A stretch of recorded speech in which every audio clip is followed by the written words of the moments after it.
Shalom, shalom, la grande famille de OSEP. C'est un honneur pour moi, mais bien plus, une grande responsabilité. Vous savez, parler de la part du Seigneur, ce n'est pas de l'amusement, hein. Sachant que le Maître revient bientôt et que nous, les serviteurs, nous allons rendre des comptes. Donc en même temps que nous parlons du retour de Jésus, mais en même temps, pour nous qui servons le Seigneur, l'heure des comptes aussi arrive. Donc oui, j'accepte le privilège que Dieu m'accorde, mais je réalise encore ce soir la responsabilité de pouvoir annoncer la bonne nouvelle, parce que justement, parler de la croix, c'est parler de la bonne nouvelle. La croix fait partie de l'évangile de la bonne nouvelle de Jésus-Christ. Et donc, effectivement, lorsque nous abordons le sujet de la croix, c'est un sujet qui dérange énormément le royaume des ténèbres. Le diable et toute sa cohorte d'esprits méchants ne veulent pas que le peuple de Dieu, que les gens puissent écouter le message de la croix. Parce que la prédication de la croix, c'est vrai que c'est une folie, mais c'est la puissance de Dieu pour le salut de quiconque croit. Donc nous, ce soir, par la grâce du Seigneur, nous croyons que Dieu est au contrôle et qu'il permettra que ceux qui ont été destinés ce soir à recevoir ce message, qu'ils soient sérieusement, tristement bénis par la suite de notre intervention. Alors je bénis encore le Seigneur pour tous les intervenants qui ont eu aussi à apporter leur pierre, chacun selon la mesure de la grâce que Dieu lui a donnée, que Dieu bénisse encore tous ces orateurs qui sont sur cette plateforme. Alors moi, ce soir, je vais continuer ce que j'ai eu à commencer, continuer avec ma petite pierre et continuer le voyage avec vous. Alors la dernière fois, nous avions planté un peu le décor en nous rappelant un peu certaines choses. Et l'œuvre de la croix, comme je l'avais dit, est une, et je dirais même pas une, c'est la réponse de Dieu, c'est la solution de Dieu à un problème. Et le problème que Dieu va résoudre par la croix, c'est le problème d'Adam. Et je disais la dernière fois que l'œuvre de la croix est une œuvre qui a été initiée par Dieu lui-même afin de nous délivrer d'Adam. Parce que l'humanité a hérité d'Adam et on a parlé la dernière fois des 4 C, puisque nous avons mis l'accent sur notre héritage adamique. Il y a 4 C qui font partie de cet héritage en Adam. Le premier C, on a parlé de la condition, on a hérité une nature, le péché, des dispositions. En nous, notre esprit était complètement souillé, taché, séparé complètement de Dieu. On a parlé du C de la condamnation. Nous avons hérité d'une condamnation, c'est-à-dire que tous ceux qui naissent de l'homme et de la femme sont déjà des condamnés à mort. Tous sont péchés et sont privés de la gloire de Dieu. Il n'y a aucun juste, tous naissent déjà coupables et condamnés. Le troisième C, on a parlé de chef. Il y a eu un transfert d'autorité et l'humanité s'est retrouvée dans la domination de Satan et les hommes se sont retrouvés dans la servitude avec tout ce qui s'en vient, les malédictions, les réclamations, toutes ces choses-là, c'est parce qu'il y a eu un transfert d'autorité, un nouveau chef qui a pris la place. Et enfin, le dernier, c'est celui-ci de la communion. L'homme a perdu la communion avec Dieu. Dieu n'est plus accessible par tout le monde. Les hommes ont perdu le chemin de la présence de Dieu. Voilà pourquoi cette nostalgie-là a poussé les hommes à mettre en place ce qu'on appelle la religion. Parce que la religion n'a jamais été une pensée, une idée, ni un projet de Dieu. Donc les hommes ont, par nostalgie, cherché à retrouver le chemin qui va leur permettre d'être de nouveau en contact et en communion avec Dieu. Mais malheureusement, aucun être humain ne peut être en communion avec Dieu par lui-même. Et c'est pourquoi la bonne nouvelle, il faut la recevoir parce que c'est Dieu qui va venir restaurer un certain nombre de choses. Alors, puisque l'œuvre de la croix règle le problème d'Adam. Et ça, c'est très important que vous le compreniez, que l'œuvre de la croix n'est pas une œuvre qui vient régler un problème matériel. Non. La priorité de Dieu par l'œuvre de la croix, c'est pas régler les problèmes matériels. Alors aujourd'hui, on entend un certain évangile qui met l'accent sur le matériel et le social. On prêche Jésus-Christ, mais un Jésus-Christ commerçant. On prêche Jésus-Christ, un Jésus-Christ qui est que dans du social. Alors, il faut que je sois très bien compris ce soir. Je ne dis pas que Jésus-Christ ne peut pas le faire.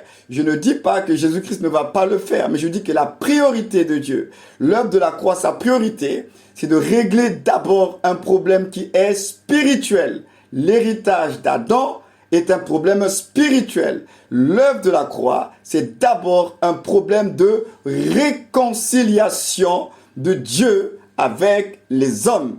C'est d'abord ça. La priorité de Dieu, il faut qu'il y ait une réconciliation. Il faut que la paix revienne. C'est pourquoi la croix est là, pour ramener d'abord la paix avec Dieu. Et ça, on reviendra là-dessus. Alors, tout à l'heure, j'ai parlé des 4 C, la condition qu'on hérite, une condamnation qu'on hérite, un transfert de chef et puis une communion qu'on a perdue. Alors, je disais la dernière fois que je vais parler un peu de la loi et je vais pas trop m'attarder parce qu'il y a un intervenant qui avait déjà parlé de la loi. Je vais juste mettre un accent sur la loi parce qu'on ne peut pas parler de la croix, l'œuvre de la croix qui est une œuvre de grâce sans parler de la loi. Parce que dans le principe de la grâce, on n'a jamais gracié des innocents. On gracie toujours des coupables. Alors, la loi a été donnée par Dieu. Pourquoi? Entre autres, on a dit que nous avons hérité d'une condamnation. Alors, Dieu est sage, bien-aimé dans le Seigneur. Quand nous disons que tous ont péché et sont privés de la gloire de Dieu, Dieu savait que certains diront, non, mais on n'est pas concerné. C'est Adam qui a péché. Comment se fait-il qu'on nous impute une condamnation alors que c'est pas nous qui avons péché? Alors Dieu, dans sa sagesse, il règle ce problème-là. C'est vrai que Adam a péché. C'est vrai que nous étions en Adam et que nous avons péché avec Adam. Mais comme c'est trop compliqué pour certains de comprendre cela, alors Dieu, dans sa sagesse infiniment variée, il va mettre en place la loi. Entre autres, parce que la loi, en fait, c'est quoi? Ça, c'est vraiment dans des termes, c'est ce qui m'a enseigné ces derniers jours. À travers la loi, Dieu a voulu de façon légale, je dirais de façon légale, condamner les hommes. Parce que la loi, j'aimerais le dire ceci, la loi n'a jamais été donnée par Dieu pour nous rendre justes. Non. Le but de la loi n'a jamais été de rendre l'homme juste, de le rendre bon, de le rendre parfait, de lui donner la vie. Non, non. La loi vient de Dieu. Elle est parfaite, elle est bonne. Mais son objectif n'a jamais été de nous rendre meilleurs, de nous rendre justes, de nous rendre parfaits. Bien au contraire, la loi a été donnée pour nous conduire à la transgression. La loi a été donnée pour nous faire réaliser qu'au final, en nous, il n'y a rien de bon qui puisse satisfaire la justice de Dieu. Alors finalement, la loi a été donnée pour que de façon légale, nous puissions, nous les fils d'Adam, être condamnés. Parce que si vous dites aux gens que vous avez hérité la condamnation d'Adam, tous son péché sont privés de la gloire de Dieu, alors certains diront c'est injuste. Alors Dieu met en place la loi pour que de façon légale, nous puissions transgresser et nous rendre compte que ben oui, c'est nous qui avons transgressé, c'est nous qui avons posé les actes et c'est nous qui ne sommes pas capables, c'est nous qui ne sommes pas à mesure de satisfaire la justice de Dieu. Donc la loi a été donnée pour nous amener à la mort. La loi a été donnée pour nous emmener dans le couloir de la mort. Pourquoi? Parce que la loi devait donner tout son sens à la grâce. Parce que la grâce ne pouvait intervenir que là où il y avait la mort. La grâce ne pouvait intervenir que là où il y avait une condamnation à mort. Voilà pourquoi c'est la loi qui donne le sens même à la grâce. Donc quand quelqu'un passe par le couloir de la mort et qu'il sait qu'il n'y a plus rien d'autre à faire et que dans ce couloir de la mort, une lumière se manifeste et que à travers cette lumière on dit que vous êtes libre, vous êtes plus coupable, vous sortez de ce couloir de la mort, alors c'est là que la grâce prend tout son sens. Pour apprécier la grâce, il faut prendre la mesure de la loi. Pour apprécier la grâce, il faut prendre la mesure de ce qui nous a condamnés. Pour apprécier la grâce, il faut prendre la mesure de ce qui nous a éloignés, séparés de Dieu. C'est pourquoi la loi, elle est là tout simplement pour réveiller notre conscience à l'état mauvais de notre cœur et montrer aux hommes que personne, quelle que soit sa piété, quelle que soit sa justice, personne ne peut satisfaire Dieu ainsi que sa justice. Donc ça, c'est très, très, très important. Donc la loi est une façon légale pour Dieu de nous amener à la condamnation, à la transgression, sans que l'on dise que Dieu est injuste parce qu'on a hérité d'Adam. Donc voilà pourquoi la loi, entre autres, je dis bien entre autres, elle a été donnée pour nous amener à la grâce. Et ça, c'est très important pour nous de le savoir parce que à partir de la croix, vous devez comprendre que l'œuvre de la croix est comme une porte. Notre Dieu est un Dieu de porte. L'œuvre de la croix est une porte. C'est la seule porte de sortie qui nous permet de sortir d'Adam. C'est la seule porte de sortie qui nous permet de sortir de l'héritage adamique. C'est la seule porte. Et on n'a pas deux. Vous savez, Dieu c'est un Dieu qui est assez étrange. Quand vous voyez le tabernacle, de la même façon que dans le tabernacle, il n'y avait qu'une seule porte. Une seule porte nous permettait d'entrer dans le tabernacle. Une seule porte nous permet d'entrer dans la présence de Dieu. Il n'y en avait pas deux, il n'y en avait pas trois, il n'y en avait qu'une seule. Et la porte qui nous permettait d'entrer dans le tabernacle, elle était située à un endroit bien précis. Dieu a positionner le tabernacle afin de permettre à ce que par le tabernacle, les gens puissent avoir accès à Dieu. Mais les gens n'avaient pas accès à Dieu par n'importe quel chemin. Non, Dieu avait défini une porte. Et cette porte-là, qui devait nous permettre d'entrer dans la présence du Seigneur, elle était située pas à n'importe quel endroit. Elle était positionnée pas au nord, pas au sud, pas à l'ouest, mais elle était positionnée à l'est, du côté de l'Orient. Et c'est du côté de l'Orient que la gloire de Dieu doit revenir dans la maison. Et d'ailleurs, il y a un texte prophétique dans Ézéchiel qui nous parle un peu de la porte de l'Orient, la porte orientale où la gloire de Dieu revient dans la maison. Et la porte là de l'Orient où la gloire revient dans la maison, elle est située donc à l'est, donc à l'Orient. Et les enfants d'Israël étaient 12 tribus. Et dans les 12 tribus, il y avait de chaque côté du tabernacle, il y avait 3 tribus de chaque côté. Ce qui est étrange, même si cela fait partie de la sagesse de Dieu, c'est que à l'entrée de cette porte qui était à l'est, à l'Orient, il y avait 3 tribus. Il y avait la tribu de Juda, de Zabulon et de Issachar. Et la tribu qui était leader qui était située devant cette porte-là, c'est la tribu de Juda. Donc, Juda se retrouve devant la porte qui ramène la gloire, qui donne accès à Dieu. Or, nous savons que le Seigneur, puisque c'est par lui que nous retrouvons la gloire de Dieu, c'est par Jésus-Christ que nous sommes sauvés. Il s'appelle le soleil levant. Or, nous savons que le soleil se lève où? À l'est, du côté de l'Orient. Il s'appelle le soleil de la justice. Christ Jésus est notre soleil. Et le soleil est du côté de l'Orient, il se lève. Donc, bien-aimés dans le Seigneur, nous retrouvons la gloire de Dieu par une porte. Et cette porte, c'est le Christ dans Jean chapitre 10. Il a dit qu'il est la porte. La seule porte, le seul moyen qui permet aux hommes de retrouver la gloire de Dieu s'appelle Jésus. C'est pourquoi je disais que l'œuvre de la croix est une porte. C'est la porte d'abord de sortie, celle qui nous fait sortir d'Adam. Parce que tout le travail qu'il va faire, c'est pour nous délivrer d'Adam. Et je vous avais dit que cette affaire de l'œuvre de la croix et nous, c'est une affaire d'Adam et de Adam. Un nous a livrés et l'autre nous a délivrés. Un Adam nous a livrés, vendus au péché, et le dernier Adam nous a rachetés du péché. Un par sa désobéissance nous a livrés, l'autre par son obéissance, il nous a délivrés. C'est une affaire d'Adam et de Adam, alléluia, gloire à Dieu. Donc l'œuvre de la croix, c'est une œuvre merveilleuse parce que c'est la solution de Dieu pour nous délivrer d'Adam, le premier qui nous a donné un mauvais héritage, comme on l'a dit, une condition de pécheur. Voilà pourquoi, quelle que soit la moralité d'une personne, même si elle fait des bonnes choses, elle a en elle une nature qu'on appelle le péché.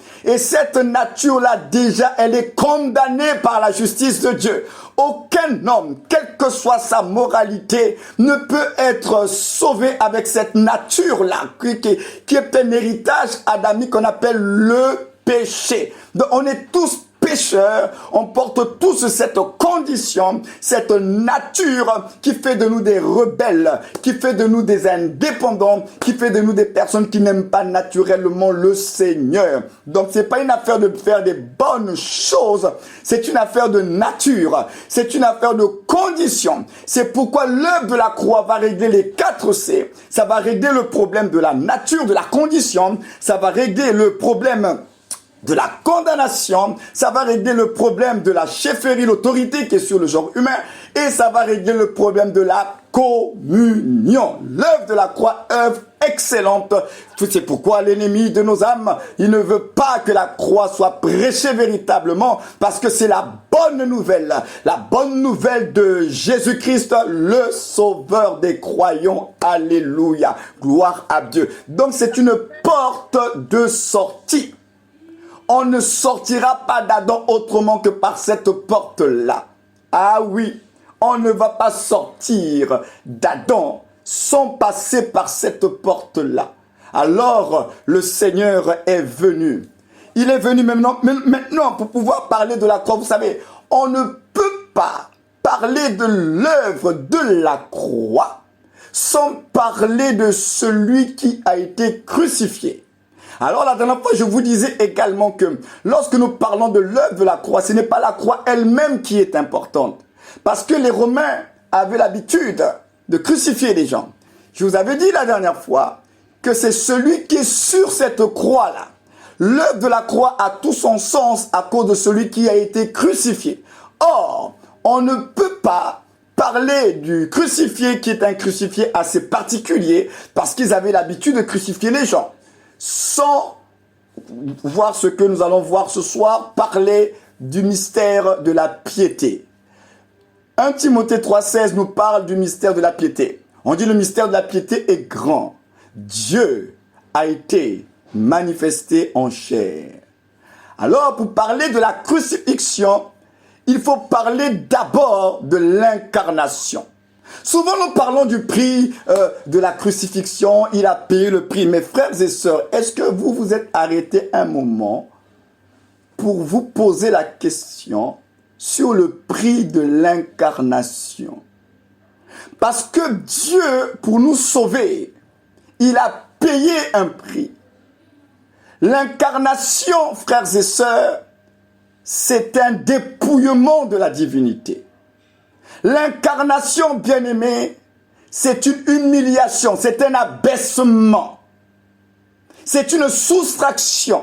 El Elyon, le Dieu très haut, le plus élevé, il est descendu si bas, afin que par son abaissement, il nous relève de la chute.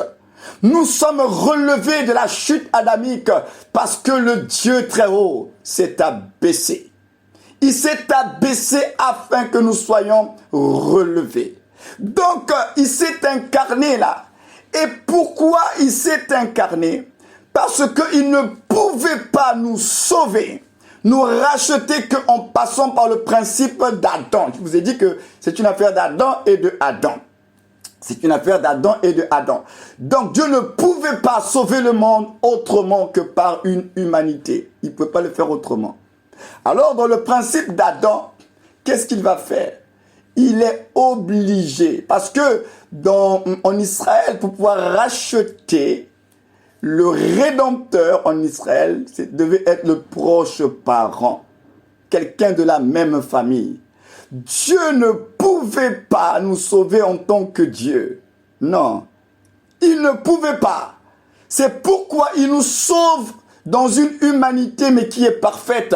Donc l'incarnation de la divinité a introduit le principe de l'identification.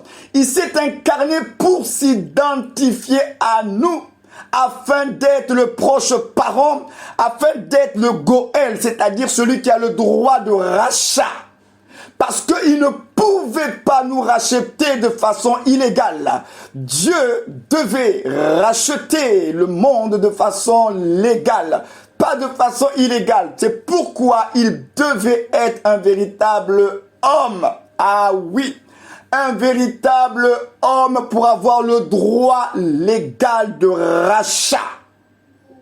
Donc, entre autres, l'incarnation, c'est pour lui permettre d'entrer dans le principe de l'identification, d'être notre proche parent, d'être celui qui aura le droit légal de nous représenter et de pouvoir prendre notre place. Alléluia. Parce que l'œuvre de la croix, la crucifixion introduit le principe de la substitution. Il est crucifié pour devenir le substitut. Alors je répète, il est incarné pour s'identifier à nous, prendre part à notre humanité et avoir le droit légal de nous racheter. Il va être crucifié pour pouvoir se substituer à nous, c'est-à-dire prendre notre place. N'oubliez pas, la Bible dit que le châtiment qui nous donne la paix est retombé sur lui. Donc, il s'est substitué, il a pris notre place par la crucifixion et en même temps, il est devenu le garant du genre humain. Il s'est porté caution. Il dit, je vais prendre sur mon compte ce que eux, ils n'ont pas pu régler avec leur justice humaine. C'est pourquoi la crucifixion, c'est également Christ qui vient en tant que garant dire, je vais prenez sur mon compte ce que eux ne pouvaient pas. C'est pourquoi en lui, c'est une affaire d'imputation, de transfert. Nos comptes étaient rouges. Nous étions endettés et personne ne savait comment sortir de la dette. Les créanciers, les huissiers, la police, la justice, nous étions tous condamnés. Mais il y a quelqu'un qui a dit, prenez sur mon compte. Prenez sur mon compte. Vous savez, même en France, dans le principe du garant, tout le monde ne peut pas être le garant. Pour être un garant, il faut avoir une certaine stabilité sociale. Il faut que, économiquement parlant, tu aies quand même des bons revenus. Ce n'est pas n'importe qui est garant. Il faut une certaine sécurité. Alors lui, il est devenu le garant. Parce que lui, il en a. Lui, il ne sera jamais au rouge. Alors, en tant que le garant, il dit, vous allez prendre chez moi. Je me porte caution pour lui, afin que ce que lui, il n'a pas, moi, transfère. Les transferts vont se faire. Et ça, on le verra, les différents transferts. Parce que l'œuvre de la croix, ce jour-là, à Golgotha, c'était un lieu, c'était un événement. C'était un événement où des transferts étaient en train de se passer à la croix. Des opérations spirituelles se passaient. Alors les hommes regardaient un homme crucifié, deux autres avec lui. Mais ils ne savaient pas que des transferts se passaient ce jour-là. Des transactions spirituelles étaient en train de se passer ce jour-là. Et nous le verrons par la grâce du Seigneur. Donc ce que je veux dire, c'est que j'ai parlé un peu de l'incarnation tout à l'heure. Que pour pouvoir apprécier l'œuvre de la croix, il faut d'abord apprécier l'œuvre du sacrifice qui est sur cette croix. Dieu a commencé, avant même la croix, à se sacrifier. Lisons Philippiens chapitre 2. Philippiens chapitre 2, verset 5, qui nous parle de l'abaissement de la divinité. Dieu nous sauve dans un abaissement. C'est ça la folie. Quand on dit que c'est la folie de l'évangile, c'est la folie de l'amour de Dieu. Parce que pour pouvoir nous sauver, il est obligé d'entrer dans un état incroyable, qui n'était pas obligé d'être dans cet état. Philippiens chapitre 2, le verset 5 dit ceci. Ayez en vous Philippiens chapitre 2, verset 5. Ayez en vous les sentiments qui étaient en Jésus-Christ, existant en forme de Dieu. Il n'a point regardé son égalité avec Dieu comme une proie arrachée. Il s'est, écoutez verset 7, il s'est dépouillé lui-même. Il y a un dépouillement. L'incarnation, là, il y a un dépouillement. Il s'est dépouillé lui-même en prenant une forme de serviteur.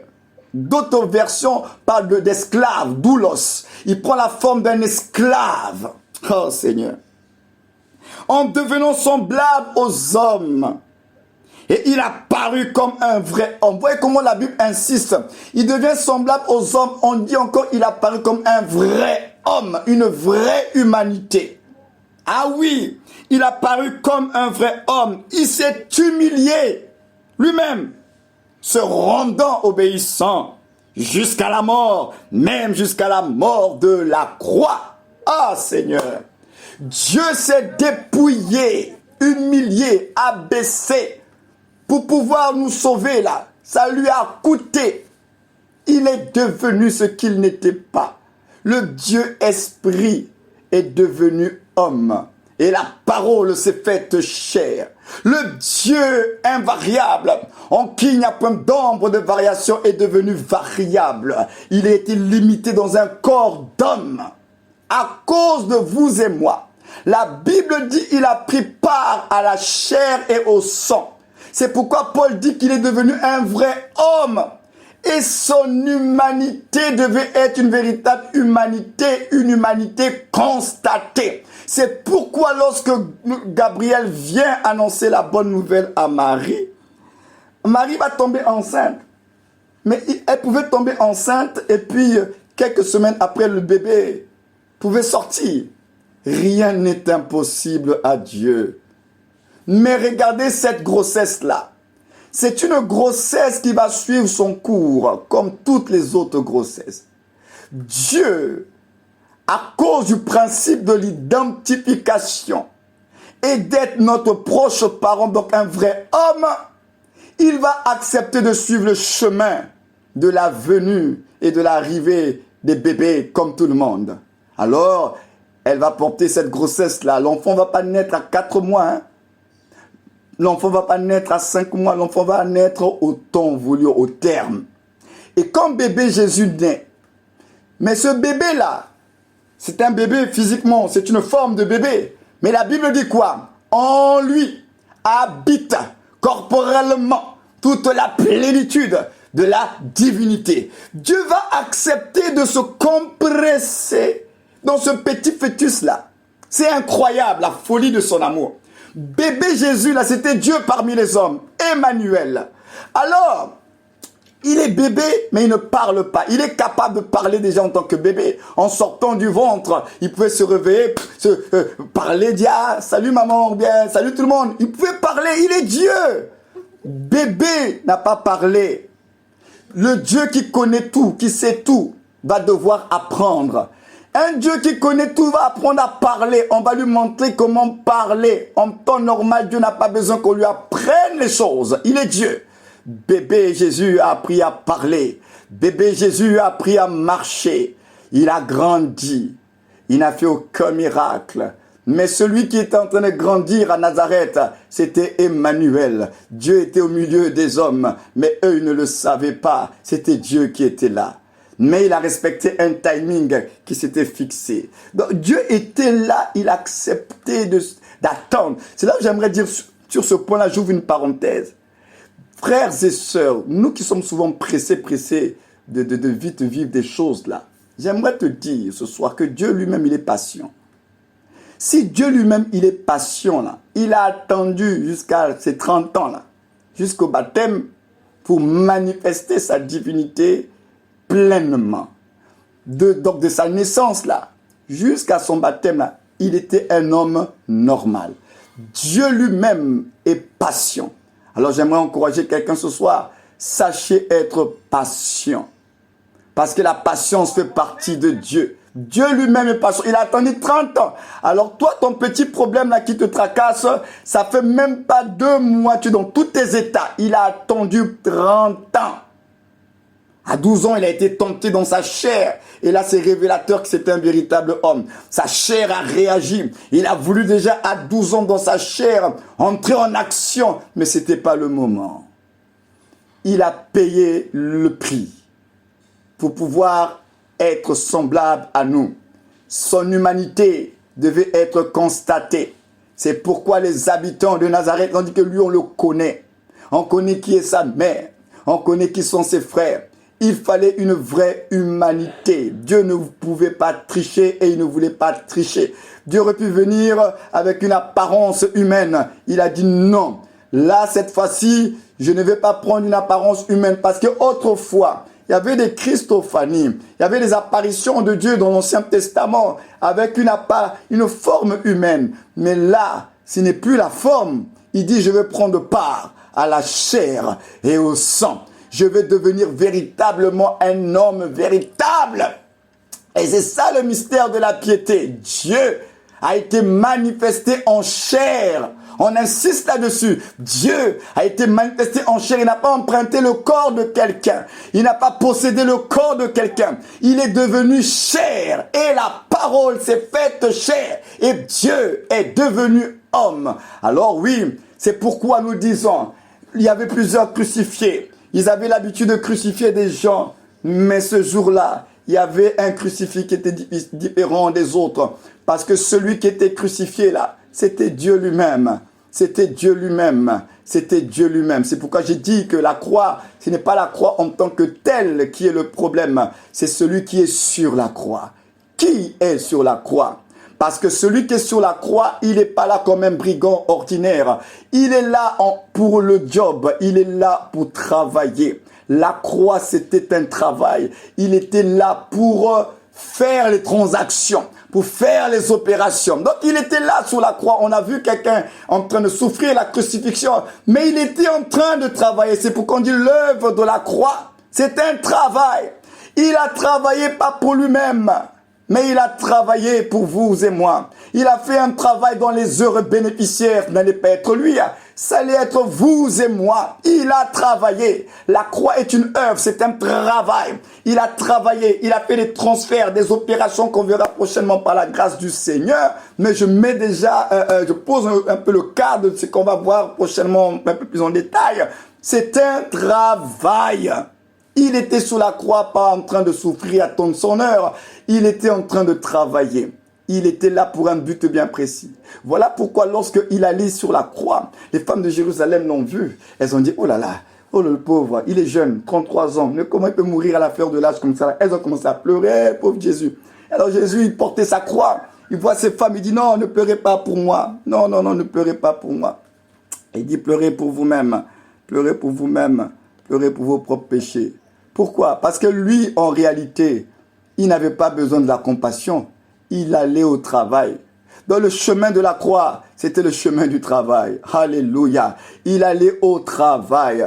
Le plus grand, il a eu à travailler comme le fils du charpentier, hein. Mais ce jour-là, c'était le travail le plus important. C'était la raison même de son incarnation. Il est parti au travail. Donc pour lui, il avait la joie dans l'âme. Parce que le travail qu'il devait accomplir, c'était pour vous et moi. C'était pour pouvoir nous délivrer d'Adam. Parce que Dieu ne pouvait pas supporter de voir cette créature qu'il a créée à son image et à sa ressemblance demeurer dans cet état de misère, dans cet état de souffrance. Non, Dieu avait prévu que la postérité de la femme viendra un jour écraser la tête du serpent. Et la tête du serpent devait être écrasée, mais on a dit que en un lieu bien précis, parce que le diable est un esprit. Maintenant, Jésus a été crucifié en un endroit appelé Golgotha, qui veut dire crâne. Et le crâne, c'est la tête. Et c'est sur ce lieu du crâne que le Fils, la postérité de la femme, a été crucifié. Alors le diable ne savait pas. Lui qui avait l'habitude de commettre des œuvres mauvaises pour discréditer les serviteurs de Dieu. Jean-Baptiste, à cause des caprices d'une femme, on a coupé la tête de Jean-Baptiste. Alors là, Jésus, finalement, on l'arrête et puis se retrouve là, sur le chemin de la croix. Alors c'est ceux qui se sont frottés les mains, ils ont dit, ça y est, voilà encore un autre prophète de Dieu. On a terminé avec lui. Et nous le verrons également. Eux, ils ne savaient pas que le monsieur était en train d'aller au travail et qu'il était parti au travail. Alors il va faire 6 heures à la croix. Et nous le verrons également la prochaine fois. Pourquoi il a fait ces 6 heures à la croix. Et en particulier, pourquoi de la 6e à la 9e heure, il y a eu les ténèbres sur la terre. Il s'est passé des choses à la croix, bien-aimés. 3 heures de ténèbres. Et 3 heures, il n'y avait pas de ténèbres. Et 3 heures de ténèbres. On verra tout cela par la grâce du Seigneur. Moi, ce que je veux insister ce soir, c'est que l'œuvre de la croix, c'est vraiment la folie de l'amour de Dieu. Dieu, dans la folie de son amour pour nous, il va accepter de s'identifier à nous et de prendre notre place. La folie de son amour. La folie de son amour. Dieu nous aime vraiment d'un amour de folie, de fou. Il va accepter cette humiliation. Il va accepter ce dépouillement. Et c'est là où nous nous rendons compte que notre valeur, finalement, c'est sa valeur. Dieu nous mesure par rapport à lui-même. Ton poids est le poids de Dieu. Parce que si tu ne valais pas Dieu, quelqu'un d'autre allait venir. Lui-même, il est venu, il dit, je vais prendre la place. Ce n'est pas quelqu'un d'autre qui pourra, moi-même. C'est là que nous pouvons réaliser le prix que nous avons aux yeux de Dieu. Dieu lui-même, je ne sais pas si quelquefois nous réalisons, quand nous parlons de Jésus, on ne parle pas de quelqu'un d'autre. Parler de Jésus, c'est parler de Dieu. Jésus, c'est Dieu, mais manifesté en chair. Ce n'est pas quelqu'un, ce n'est pas un juif que Dieu a emprunté le corps. Non, lorsque nous parlons de Jésus, nous sommes en train de parler de Dieu. Mais Dieu dans son humanité, Dieu dans une fonction de rédemption. Il s'agit de Dieu. C'est pourquoi la prédication de la croix, c'est une folie. C'est un scandale. Même les anges sont choqués, scandalisés. Comment lui, le Créateur incréé, peut descendre si bas et être comme un serviteur? Mais il l'a fait par amour pour nous. Donc il a créé un traumatisme positif pour que chaque fois que nous regarderons à la croix, nous ne nous souviendrons pas d'un homme, mais nous nous souviendrons de Dieu devenu homme. C'est pourquoi c'est un abus de langage. J'ai entendu certains dire, lorsqu'ils parlent de Jésus, c'est l'homme Dieu. Non, Jésus n'est pas l'homme Dieu, c'est Dieu homme. C'est ce que disent les Écritures. C'est la parole qui s'est faite chair. Ce n'est pas la chair qui est devenue parole. C'est la parole qui était au commencement, qui est Dieu lui-même et qui est devenu chair. Jésus, c'est pas l'homme Dieu. Jésus, c'est Dieu devenu homme. Alléluia. Donc ce soir, je veux qu'on s'arrête d'abord là pour permettre à chacun de nous d'apprécier qui est sur cette croix. C'est Jésus. Mais qui est Jésus? C'est Dieu dans son dépouillement. Qui est Jésus? C'est Dieu dans son abaissement. Qui est Jésus? C'est Dieu dans son humiliation. Qui est Jésus? C'est Dieu dans la folie de son amour pour le genre humain. C'est ça, celui qui est sur la croix, c'est lui qui donne un sens à cette croix. Alors oui, le diable, il ne veut pas que vous et moi, nous puissions prendre le temps d'apprécier le sacrifice d'abord de Dieu par rapport à nous. Parce que Dieu a tant aimé le monde qu'il a donné. Je dirais même bien plus, il s'est donné. Il s'est donné. Parce que Jésus, c'est Dieu. Dieu s'est donné par amour pour nous. Afin que nous ne périssions pas. Parce qu'en Adam, nous étions tous dans la perdition. Tous condamnés. Tous dans la malédiction. Tous dans ces réclamations-là. Mais Dieu est venu. Il dit, je suis venu pour devenir la porte. Parce que la vie en Adam était un impasse. Il n'y avait pas de voie de sortie. En Adam, on était tous condamnés. Mais lui, il arrive avec son œuvre de la croix comme étant une porte de sortie. Jésus-Christ est la porte qui nous ramène à Dieu et qui restaure la gloire de Dieu dans nos vies. Donc pour ce soir, je vais m'arrêter là. Je prie le Seigneur qu'il aide un homme et une femme à apprécier celui qui a été pendu au bois, celui qui a été crucifié. Ce n'était pas un homme ordinaire, c'était Dieu lui-même, dans la folie de son amour, qui a été crucifié afin de faire un travail, afin que les transferts et des opérations spirituelles se passent à la croix pour toi et pour moi. Que Dieu vous bénisse et je vous dis à tous, shalom, shalom et rendez-vous le lundi prochain par sa grâce. Soyez bénis. Alléluia, alléluia. Le shalom, recevez le shalom de l'apôtre.